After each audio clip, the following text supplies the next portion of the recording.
दुनिया की किसी भी कंट्री में, किसी भी वेस्टर्न डेमोक्रेसी में जजेस को अपॉइंट नहीं करते।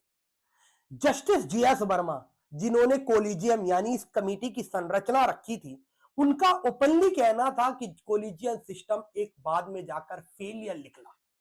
अब ये स्टार्ट कहां से हुई कोलिजियम सिस्टम की बात? तो आर्टिकल 124 ये साफ बात करता है कि हमारे राष्ट्रपति सुप्रीम कोर्ट और हाई कोर्ट के जजेस को अपॉइंट करेंगे और अपॉइंटमेंट में परामर्श यानी कंसल्टेशन लेना पड़ेगा, जो कि चीफ जस्टिस ऑफ इंडिया से है। क्वेश्चन ये पूछा गया कि जो कंसल्टेशन है यानी परामर्श है, ये कनकरेंस है यानी बाध्य है या नहीं बाध्य है। इसके ऊपर 1982 में पहला जज केस होता है और जिसमें सुप्रीम कोर्ट फैसला सुनाती है कि परामर्श का मतलब सहमति नहीं है, कनकरेंस नहीं है। लेकिन जब भी राष्ट्रपति सीजीआई की बात ना माने तो वो बताए कि क्यों नहीं मानी गई। इफेक्टिव कनकरेंस, इफेक्टिव कंसल्टेशन हम कहें, कनकरेंस ना कहें। दूसरा जज केस 1993 में हुआ, जिसमें सुप्रीम कोर्ट ने अपना पुराना फैसला बदल दिया और कहा कि सीजीआई की राय बाध्य होगी राष्ट्रपति पर।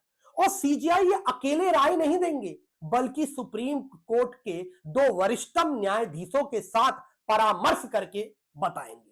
और यहीं से वर्ड आया कोलिजियम यानी कमिटी, जो सीजीआई प्लस 2 जजेस की होती थी। तीसरा जज केस 1998 में सरकार ने प्रेसिडेंशियल रेफरेंस पूछा कि सुप्रीम कोर्ट कहना क्या चाहता है और इसमें कोलिजियम सिस्टम का विस्तार किया गया।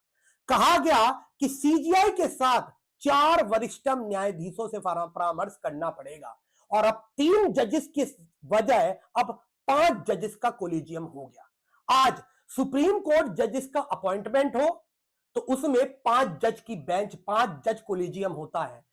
हाई कोर्ट के जजेस का अपॉइंटमेंट हो तो 3 जज का कोलिजियम होता है। कोलिजियम में सबसे बड़ी प्रॉब्लम है, इनके पास जुडिशियल मैन पावर प्लानिंग नहीं है, क्योंकि ये जजेस जो कोलिजियम का हिस्सा होते हैं, नियुक्ति करते हैं, ये साथ साथ कोर्ट के केसेस भी देख रहे हैं। इसलिए हम देखते हैं हाई कोर्ट में इतने सारे केसेस पेंडिंग है, क्योंकि जजेस का अपॉइंटमेंट ही बड़ा स्लो है। 4000 जजेस को 5 जज की कोलेजियम कैसे अपॉइंटमेंट दे सकती है?